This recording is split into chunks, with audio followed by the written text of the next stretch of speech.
So through this whole Andrew Tate process of him being imprisoned and charged now for whatever he's been charged with, I have basically the entire time stuck up for him and called it a Matrix attack, and I still believe that. And after some time of really thinking about this, because there's some things that have happened lately or that I've discovered lately, I have come to the realization that more than one thing can be true, okay? I think, number one, this is a Matrix attack. I still believe that. I really do. Number two, I absolutely believe Andrew Tate has lied.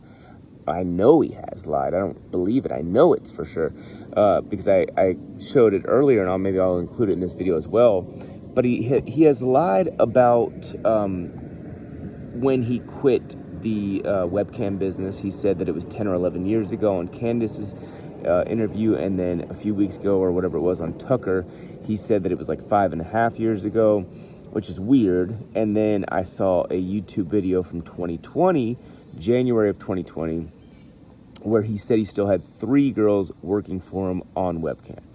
So that part is weird, and for someone that was defending him so hard, it definitely makes me uncomfortable. Now, however, does that mean that Andrew Tate is completely evil and he's guilty of everything that they're saying he's guilty of? Absolutely not. And let me tell you why. The R word. No evidence at all of that. So let's just throw that out, because I'm not ever going to, pass judgment on a man or a woman, I guess, if that happens, for that accusation if there's no real evidence. And I know it's a hard one to get evidence for, but you can ruin someone's reputation forever if you get that wrong. So you really have to be careful. So that one I'm throwing out. Now, the HT word, right, those two words together, could he be guilty of that? In my opinion, what he would be guilty of would not be that in the sense that we all think of it in, right? I wouldn't look at that and say, oh, that's what that is.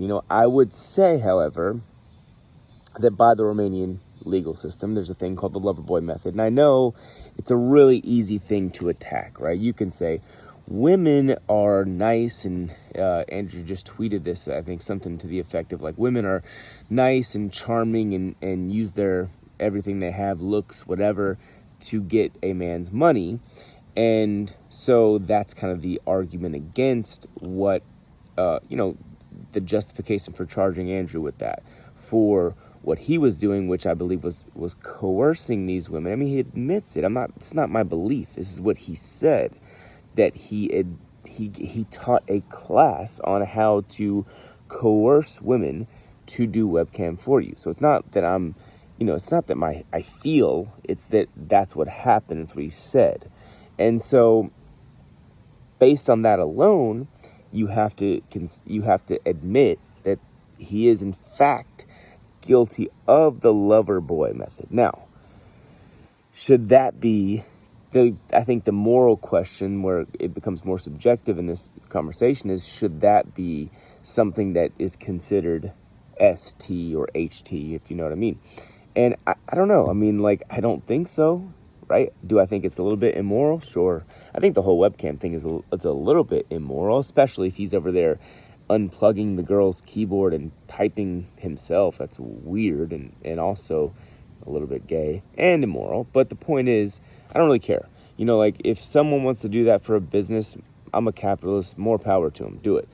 But it is, by the letter of the law in Romania, illegal, and it falls under that particular thing.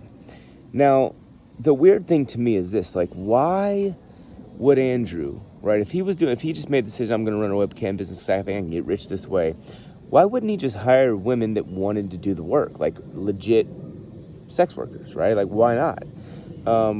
And that's where I think that the sort of the coercion really comes into play, is because he's finding women that weren't professional sex workers. That was his whole shtick.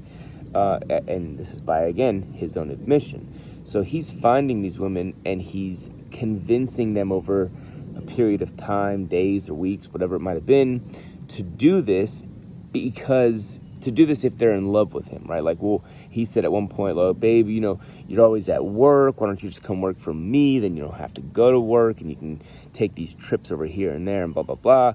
And like, so in that sense, that seems a bit like, the P word, at least in a digital sense. Now, obviously, we have no evidence that there's any, that there's ever any sex or whatever involved in that, but that's sort of a digital pimp, as I mentioned. So, the thing also is, and I think that this deserves to be talked about a little bit more, is he's admitted to basically taking every single dollar, hitting these guys for six figures. Now, I believe very firmly that every adult is held responsible for the decisions that they make, including women. So I am not letting the women off the hook in this case. I am also not letting the men that Andrew basically scammed by saying, oh yeah, we're going to see each other, we're going to be together and all this, whatever he was telling them to get them to give the women these crazy sums of money.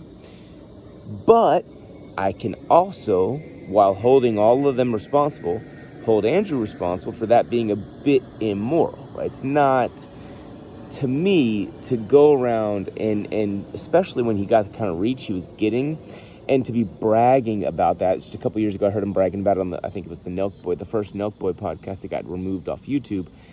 To be bragging that you did that is a bit of a sign of like narcissism, or you know what I mean? Like sort of, I don't know. I'm no psychiatrist, but the point I'm making is it's sort of like, damn, like you got no remorse. And again, I don't have any remorse from the sense that like, I don't think these people deserve their money back.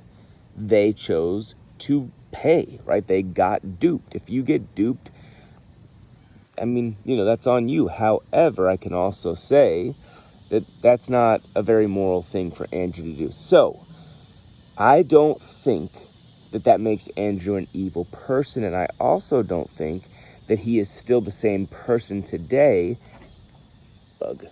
that he was at that time.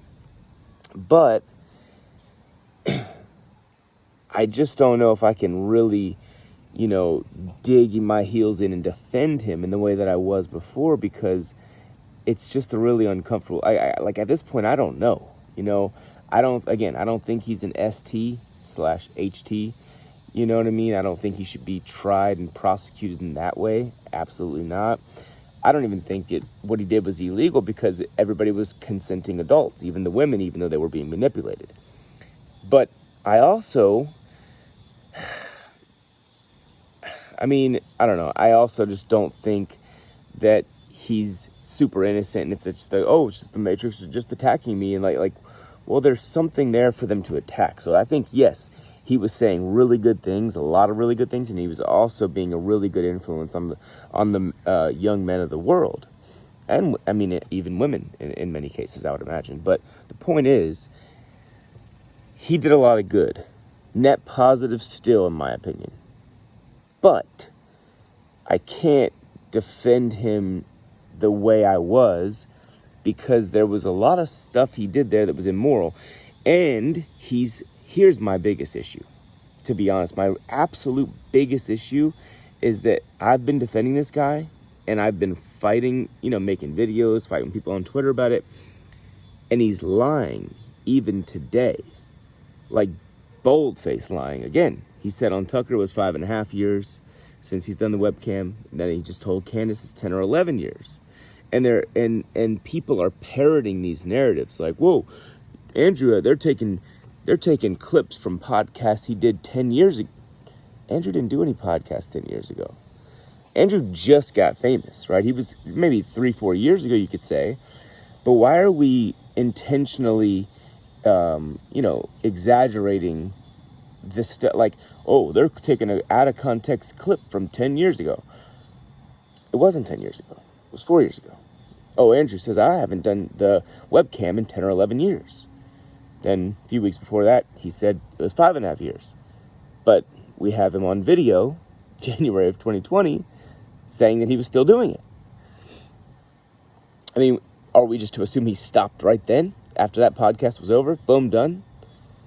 I mean, I don't know, man. I heard Tristan say that the official like charges that Romania was filed against them was something around the time of frame of 2021.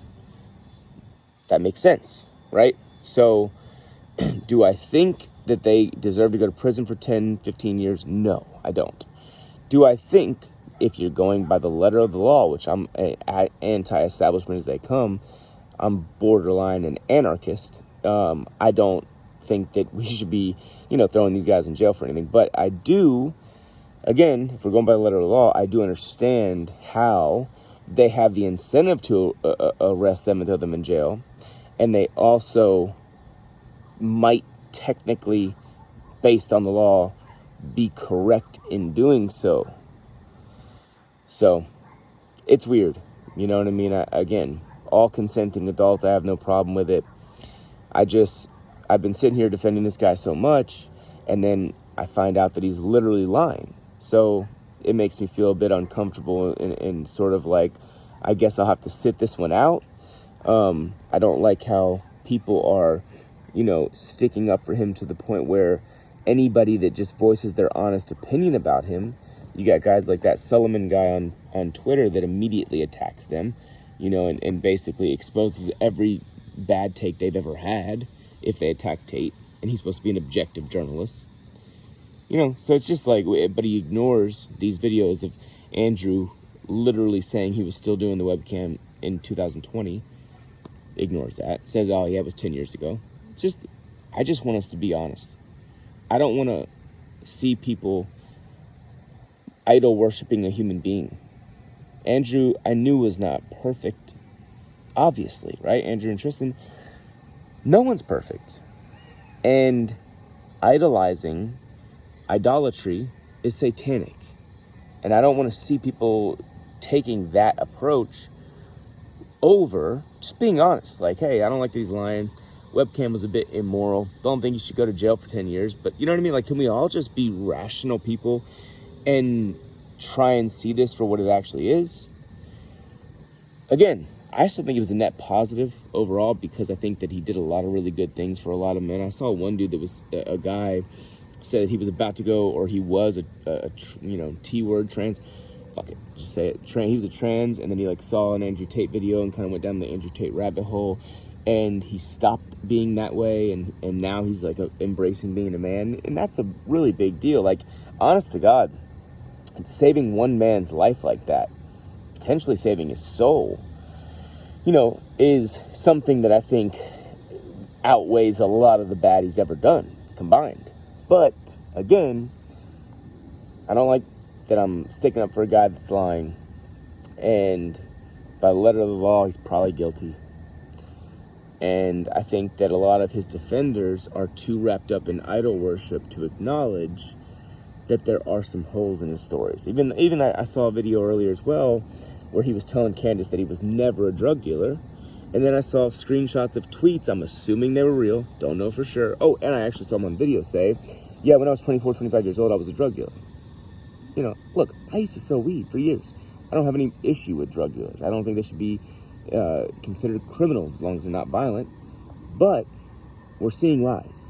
And where there's smoke, a lot of times, not always, but where there's smoke, there's fire.